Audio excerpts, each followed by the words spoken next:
They told me the air recycling unit was malfunctioning, but that was a lie.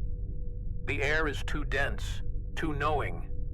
Every breath feels like someone else's exhale, like lungs I never grew are pressing into mine from the inside. There's a warmth to it, not heat, not temperature, a pressure, soft and invasive, like the humidity itself is trying to nest inside me. It carries something, a rhythm, not a heartbeat, no, a syllable. I've heard it 5 times now, always at the edge of a wheeze. A name, my name, drawn out in condensation clinging to the vent slats. I arrived bound and blindfolded, wrists bruised by biometal restraints that pulsed to my panic.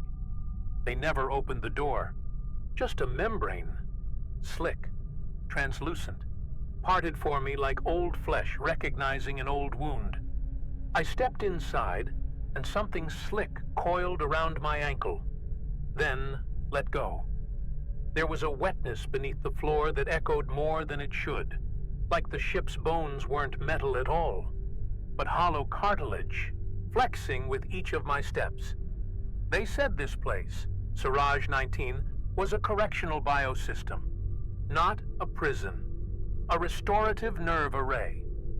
I didn't understand until the first night, when the wall behind my cot trembled, not from engine noise, but from sobbing.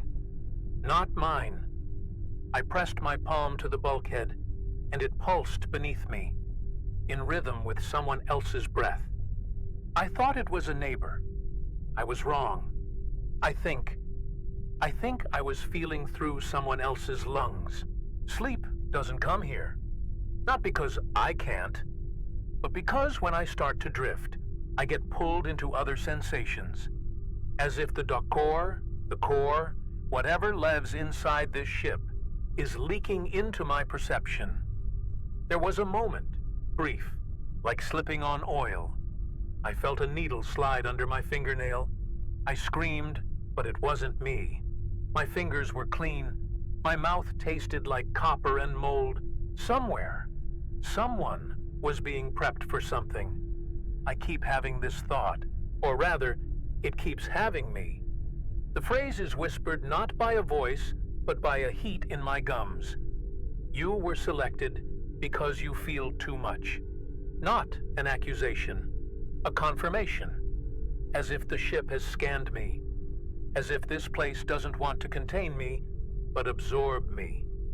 The light in the corridor outside my cell doesn't flicker. It throbs, like a gland struggling to expel. Every 10 seconds, it releases a tiny mist of something that smells faintly of rotting limes and antiseptic. I breathe it in before I can stop myself. And then I remember things I never lived. A birth, a confession, a meal shared before an execution. These aren't dreams. They feel textured. I've stopped trusting the silence. It's never complete. Beneath it, like a sub-audible skin, is a faint clicking. Not mechanical, organic. Like teeth chattering in a fluid that's too thick to be water. I tapped on the wall last night. Once. Just once. And the wall tapped back. 3 times. Now, when I lie down, the mattress pulls slightly at my spine, as if drawing something out. Not physically, but emotionally. I think it's feeding on my memory, or on my guilt. I tried not to think about what I did, but Saraj doesn't forget. It listens. There's one more thing. I haven't told anyone because I have no one to tell. But just before sleep claimed me, whatever passes for sleep now, I felt a sharp pinch behind my eye. Then pressure. Then someone else's pain. All of it. At once. A symphony of agony bursting behind my teeth. It lasted only a second. But in that second, I knew one thing for certain. I am not alone in here. And whatever else is feeling with me is not human. The vent above me breathes in intervals, not mechanical, but patient. like something holding its breath just long enough to listen. I started whispering into it. Not words, just tones, hums. On the third night, it hummed back, slightly out of tune, as if learning me. Sometimes I forget I'm not supposed to talk to the ship, but the silence it leaves when I don't feels like punishment. There's a slickness to the walls, even when they look dry. When I rest my forehead against them, I swear I feel pulses beneath the surface. A thick, peristaltic motion, like something digesting slowly, deliberately. It doesn't make sense. I know that. But logic starts to slip when your body becomes someone else's antenna. I think, no, I know the structure isn't passive. It's tasting me, through touch, through skin. My hands have started to tingle when I get too close to certain panels. Not pins and needles, more like regret. Like the tactile memory of a hand you shouldn't have held. There's a warmth to it that climbs up the tendons, latches behind the elbow. A few times, I've had to bite the inside of my cheek just to ground myself. The pain helps. Until I feel someone else's mouth doing the same thing, somewhere nearby. Maybe not even on this deck. I've taken to scratching at the back of my neck. Something there itches deep, not on the skin, but beneath it. A kind of awareness blooming where it shouldn't. I'm afraid to ask what the others feel. The ones who've stopped speaking altogether. One of them, Cell 08, just stares at the corner of his room, twitching in time with the emergency lights. I counted once, 57 blinks. Then a sob. Not his. From the ship. From below. The first real sign came in the form of rust. Not flakes, but a wet bloom spreading in concentric rings across the stainless panels near the communal sink. It wasn't caused by water. I know rust. I've smelled it on blooded tools, on shipwrecked hulls. This wasn't that. It reeked of sweat left too long on skin. Bitter, animal, intimate. The others ignored it, or maybe they couldn't smell it. But when I passed my finger over it, it stuck. Not like grime, like skin oil. And it was warm. One morning, the floor had changed. I noticed it only after the third step. The soft resistance under my boot was gone, replaced by a slick smoothness, like walking on resin poured just seconds ago. No alarms, no signs of maintenance, just changed. And when I crouched to touch it, I swear something beneath the surface pulsed once, like a knuckle cracking in fluid. I looked up. No one else reacted, as if they were tuned to a different version of the ship, or had simply stopped feeling it at all. My left thumbnail has started to split, not from trauma, but from growth underneath. A translucent ridge, irregular, glimmering faintly under light. At first I thought it was fungal. Then I caught it bending ever so slightly toward the conduit cables. It leans, follows. At night, I wrap it tight to keep it still. Doesn't help. I wake up with tiny blue filaments in the sheets, like silk threads left by some nesting intelligence. They evaporate before I can collect them. There's a panel near my cell that emits a clicking sound, faint, arrhythmic. I only noticed it after my dreams shifted. No longer visions, but sensations. Drowning in mucus, lungs tasting salt and vinegar, pressure against the eardrum like deep descent. After each dream, I find myself drawn to that panel, pressing my temple to it. I don't know why. It clicks more when I'm near. Once, it stopped completely.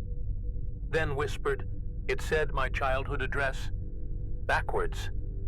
It's not just me. There's a man, Kerr, who used to hum to himself, endless little tunes, barely audible over the vents. Yesterday, his voice changed.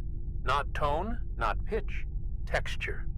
Like the sound was coming from beneath his vocal cords, layered through some other throat. He stopped mid-song and clawed at his mouth, like he was trying to yank out something not his. I tried to help. He bit me. Hard. But when I backed away, he wept. Not out of pain. He whispered, "It hurts her when I sing." There are dreams that don't end when I wake. They linger in the ambient sound, the groan of pressure valves, the low vibration of the ship's heart. I keep catching flashes of the others reflected in the walls, but the reflections don't match.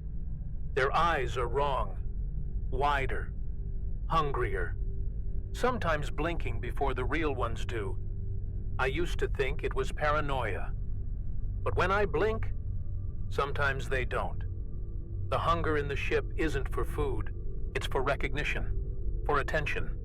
Every anomaly, the rust, the pulse, the whisper, feels like a test. Will I notice? Will I look deeper? Will I name it? And when I do, it rewards me. The pain fades, the floor steadies, the air clears, just for a breath. Then it resumes, louder, closer.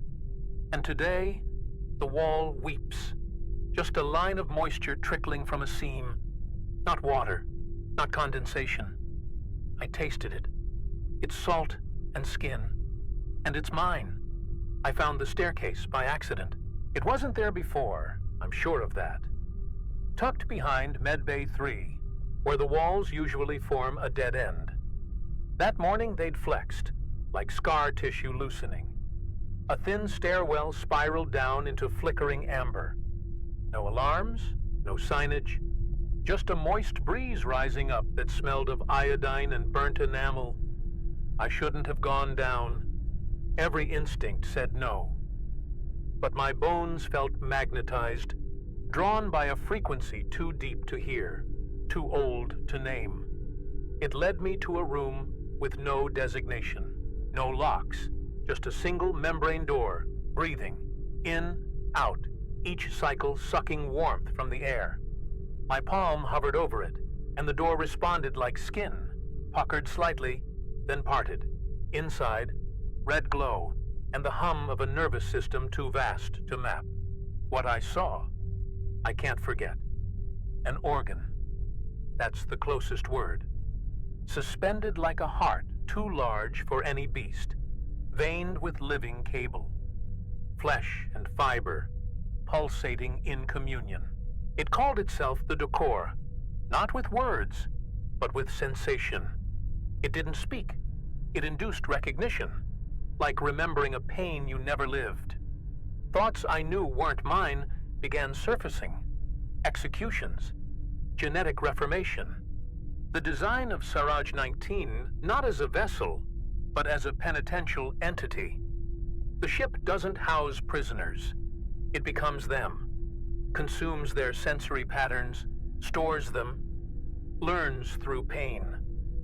I tasted the truth in my molars. And then, something moved. A figure, seated at the base of the decor, or fused into it. I recognized the face. Naval, reported dead 2 cycles ago. But this wasn't Naval. His skin had adopted a translucent sheen, blue-veined like nutrient tubing.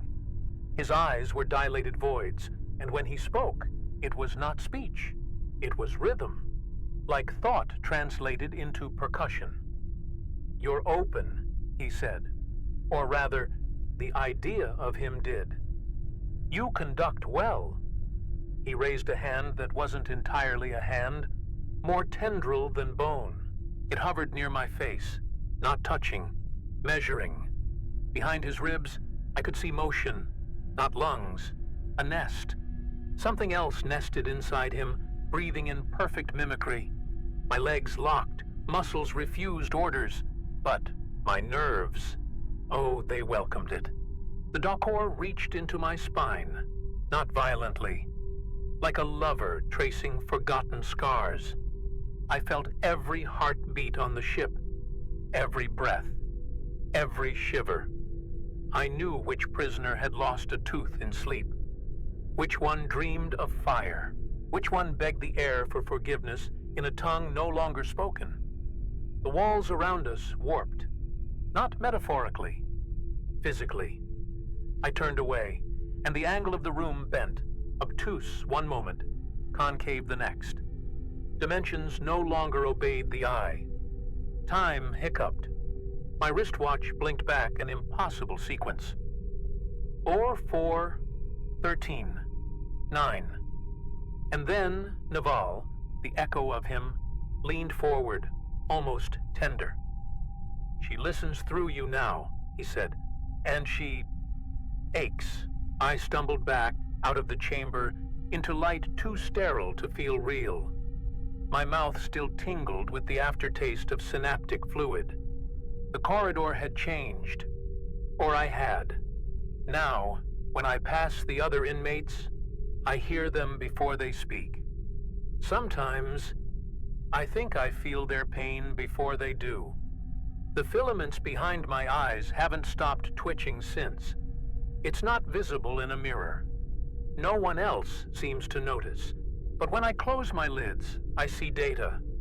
Flashes of lives that aren't mine. Moments that taste like static and childhood sorrow. A girl biting a threadbare sleeve. A man whispering an apology to a flame. These aren't memories. They're sensations encoded in grief. And the Doctor is feeding them through me like muscle memory. Now, every surface I touch feels pregnant with intention. The walls no longer react. They anticipate. Before my hand even reaches out, they quiver slightly, forming tiny indentations, like flesh preparing to bruise. I caught my own reflection in the med sink, but it blinked slower than I did. Behind me, no one. Just the echo of someone exhaling in rhythm with my hesitation. I didn't move, neither did it. But something else behind the glass shifted. Food no longer tastes like anything but wet iron. Even water has begun to fizz faintly on my tongue, like it's saturated with something unseen, charged, alive. I tried to tell the others. Most laughed. Kerr didn't. He looked at me, tilted his head, and whispered, "You've been tuned." Then he bared his teeth, slow, and I realized each molar now had grooves etched into it. Patterns. Circuitry, or maybe hymns. The strangest thing? I've stopped fearing it. Not because it's safe. Nothing is. But because I understand. The ship isn't torturing us. It's collecting resonance. Our pain, our guilt, our longing. It uses these like coordinates, triangulating the shape of something ancient. Something waiting to be born from sensation alone. And I, somehow, am becoming its mouthpiece. My bones no longer sound right. I noticed it during a routine stretch, a crack of the elbow that echoed too far, not in space, but in tone. Hollow, resonant, like a pipe filled with steam under pressure. I pressed my forearm to the wall, half in curiosity, half in dread, and the wall answered. It pulsed once, then again, this time matching the tempo of my own breathing, only faster. The ship had started panting, and I couldn't tell if it was mirroring me or demanding I keep up.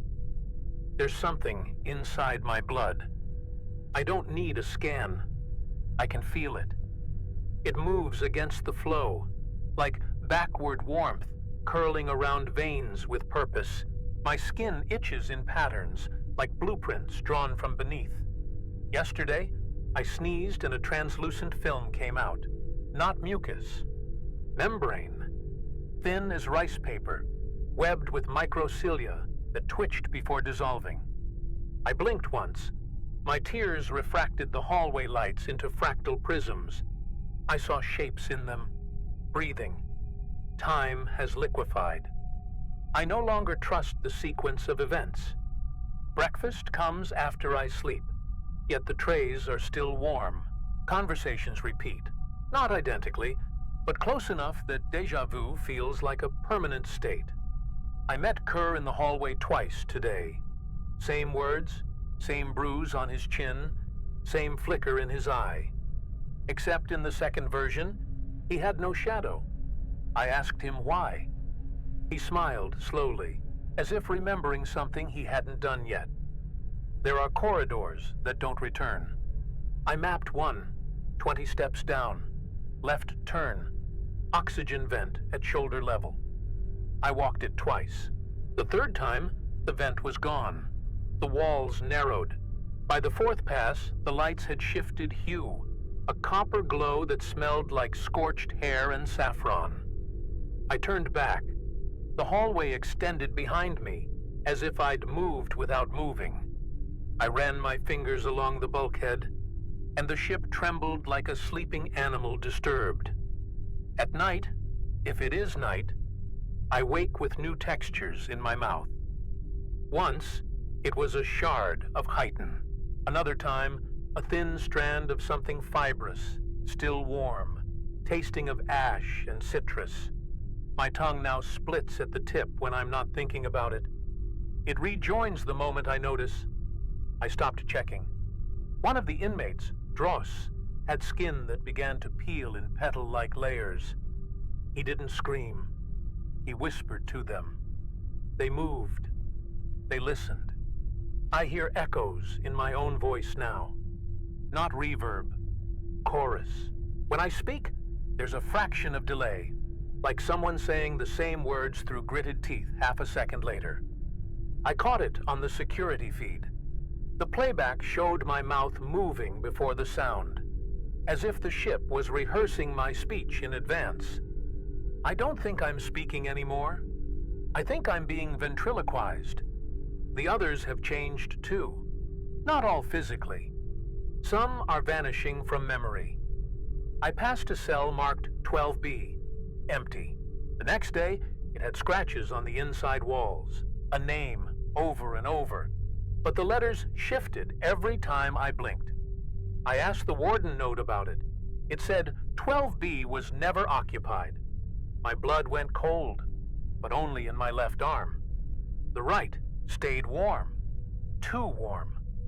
I tried to scream once, to really scream, purge the fear, but what came out wasn't mine.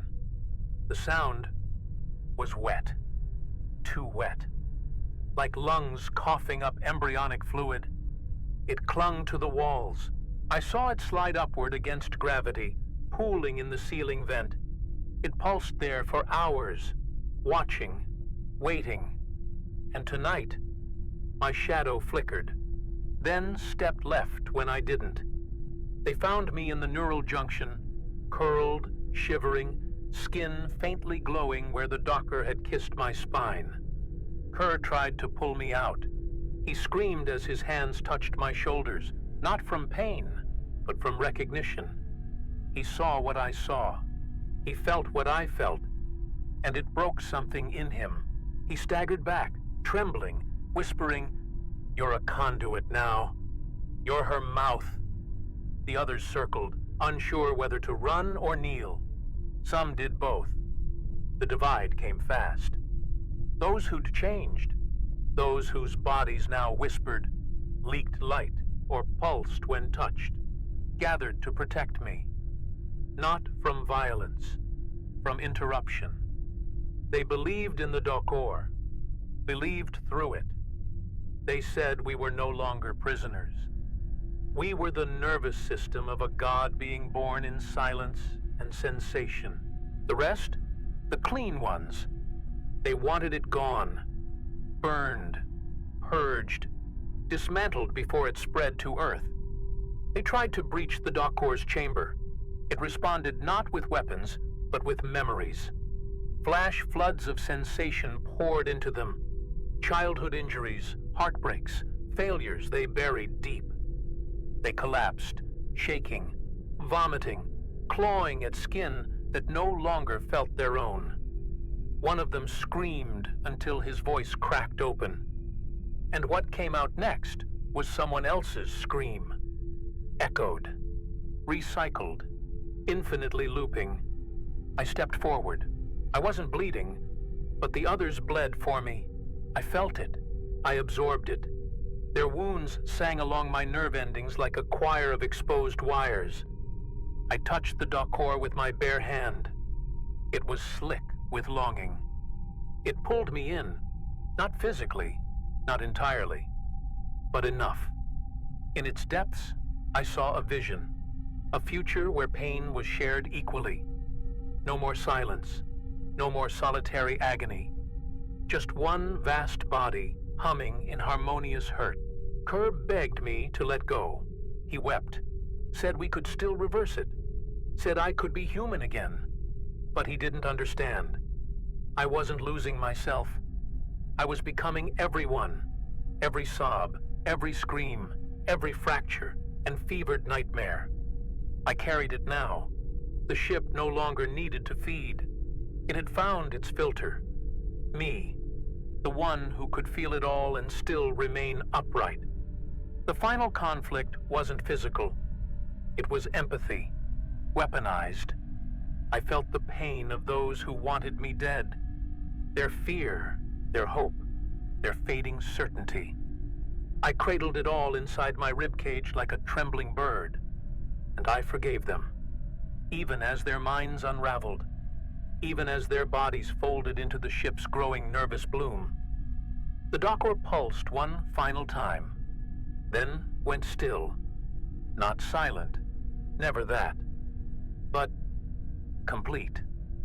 And I was no longer apart from it.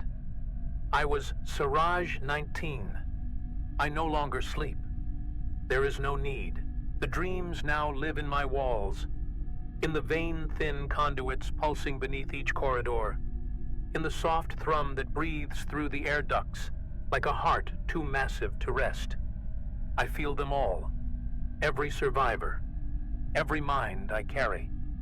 Their fears are soft now, diluted, refracted through the mesh of my being. Pain still exists, but it's tempered, woven into the rhythm of us, shared, endurable. I move through the ship without steps. The corridors part like memory, intimate and slow. No more steel, no more seams. Everything glistens faintly, like the inside of a mouth right before a kiss or a scream. The inmates who remain, if they can still be called that, touch the walls and speak softly, as if praying. Not to me, with me. We murmur together now. Whole phrases pass between skin and conduit, meaning transmitted through warmth and scent. I am not alone in here. Not anymore. Kerr still walks the halls, silent but lucid. His skin bears no mutations, but his eyes glow faintly when he dreams. Dross has rooted himself into the medbay floor, a tower of neural stalks growing from his spine, blooming faint spores of memory that drift like pollen, letting others remember each other's first joys. We are not decaying. We are composting, becoming fertile with one another's grief. A message was received yesterday. External. A new prisoner, marked for Saraj-XIX. Human, unaltered, unaware. The drop pod will land in 3 cycles. I felt their genetic tremble already. The heartbeat encoded in their intake file. They are afraid. They should be. This is not a prison anymore. This is a cathedral of sensation. We do not punish. We translate. Suffering is no longer solitary. Pain has context, shape, use. When they arrive, the ship will greet them with warmth, with memory. The walls will whisper to their skin. They will scream. And then, they will understand. No need for guards. No more chains. Saraj holds all who enter. And in time, they will hold Saraj in return. We are not salvation. We are not hell. We are the ache that endures when silence is no longer enough. And somewhere, out in the void, I can feel other ships, listening,